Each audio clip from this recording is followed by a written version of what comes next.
तर अख्खा महाराष्ट्र साहेबाचा वारसदार आहे.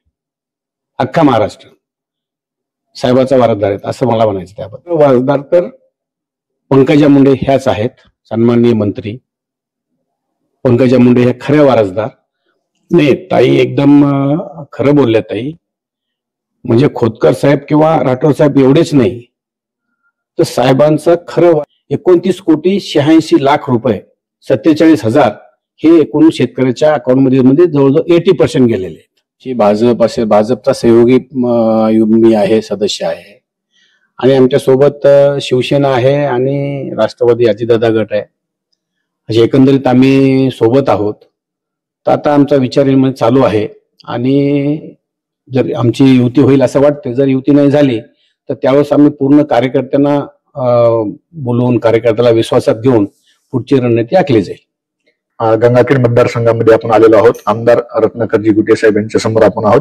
एकंदरीत राज्याच्या राजकारणामध्ये आता नवीनच एक चर्चेचा विषय आलेला आहे. स्वर्गीय गोपीनाथरावजी मुंडे साहेब यांच्या खरा वारसदार कोण याच्यावरून आता कुठेतरी वाद चर्चा सुरू होत आहे. अनेक नेते कार्यकर्ते याच्यावर भाष्य करू लागलेले आहेत. काल पंकज त्यांनी स्वतःहून पुढे यात पहिली प्रतिक्रिया दिली की त्यांचा स्वर्गीय गोपीनाथरावजी मुंडे साहेबांचा खरा वारसदार संजय राठोड आणि अर्जुन खोतकर हे असतील.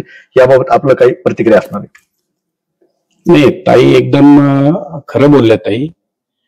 म्हणजे खोतकर साहेब किंवा राठोड साहेब एवढेच नाही तर साहेबांचं खरं वारसदार तर पंकजा मुंडे ह्याच आहेत, सन्माननीय मंत्री पंकजा मुंडे हे खरे वारसदार. पण तसं वारसदार जर बघायला तर अख्खा महाराष्ट्र साहेबाचा वारसदार आहे. अख्खा महाराष्ट्र साहेबाचा वारसदार आहेत असं मला म्हणायचं. त्याबद्दल एकंदरीत दुसरा प्रश्न असा आहे की आता सध्या जी परिस्थिती चालू आहे राज्यामध्ये, जी अतिवृष्टी गेल्या काही दिवसामध्ये झाली त्यामध्ये शेतकऱ्यांचं होत्याचं नव्हतं झालं. आज त्यांच्या दिवाळीमध्ये सुद्धा काही शेतकऱ्यांना पैसे मिळाले नाहीत. आपल्या मतदारसंघाच्या माध्यमातून आपल्या माध्यमातून शेतकऱ्यांना कितीपत फायदा झालेला आहे? एकंदरीत किती कोटींचा निधी मंजूर झालेला? नाही, 2025 अतिवृष्टीचं अनुदान जे यादी अपलोड झाले आमच्याकडे गंगाखेडमध्ये, तर एकूण बाधित शेतकऱ्यांची संख्या आहे ते जवळजवळ 56,000च्या आसपास आहे. आणि बाधित क्षेत्र जे आहे जवळजवळ 42,500च्या आसपास 42 म्हणजे बाधित क्षेत्र आहे. आणि अपलोड शेतकरी संख्या जवळजवळ 36,180 आहे. आणि त्यांना एकूण रक्कम जे त्यांच्या खात्यात जे गेलेली आहे 29,86,00,000 रुपये 47,000 हे एकूण शेतकऱ्याच्या अकाउंटमध्ये जवळजवळ 80% गेलेले आहेत. 20% आणखी लवकरच ते आम्ही शेतकऱ्याच्या अकाउंटमध्ये टाकायचा प्रयत्न करू आणि लवकरच सरकारला टाकण्यास म्हणजे सांगता येईल, बोलता येईल, सगळं करता येईल. आता सध्या जिल्हा परिषद पंचायत समितीच्या आगामी निवडणुका तोंडावर आहेत. आपली रणनीती कशी असणार आहे? मतदारसंघातील किती तुम्ही जागा लढवू इच्छिता किंवा तुम्ही एकंदरीत पूर्ण रणनीती विकासाचं नेतृत्व कसं असणार आहे? जनतेसमोर कसं तुम्ही जाणार?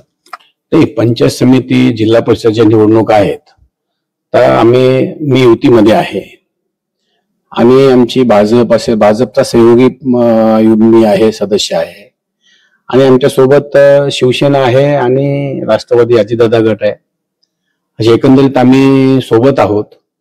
तर आता आमचा विचार चालू आहे आणि जर आमची युती होईल असं वाटतं. जर युती नाही झाली तर त्यावेळेस आम्ही पूर्ण कार्यकर्त्यांना बोलवून कार्यकर्त्याला विश्वासात घेऊन पुढची रणनीती आखली जाईल. नक्कीच, धन्यवाद साहेब. एकंदरीत शेतकऱ्यांचा ज्या पद्धतीत फायदा करता येईल त्या पद्धतीत फायदा करण्याचं त्यांना आश्वासन दिलंय. ते शासनापर्यंत मांडणार आहेत आणि महायुतीमध्ये जे काही रणनीती ठरेल त्या पद्धतीनं जिल्हा परिषद निवडणुका लढवल्या जातील. आणि स्वर्गीय गोपीनाथरावजी मुंडे साहेबांचा जो खरा वारसदार आहे त्यांनी त्याबद्दल एक प्रतिक्रिया दिली की जो त्यांच्या विचारावर चालतो, जो त्यांचा खरा कार्यकर्ता आहे तोच संपूर्ण राज्यातील कार्यकर्त्यांचे वारसदार आहेत. त्यानंतर स्वर्गीय गोपीनाथरावजी मुंडे साहेबांचे खरे वारसदार मंत्री पंकजा मुंडे हे देखील आहेत असं त्यांनी या माध्यमातून आपल्याला प्रतिक्रिया दिली. कॅमेरामॅन सह मी अशोक गलांडे, माऊली.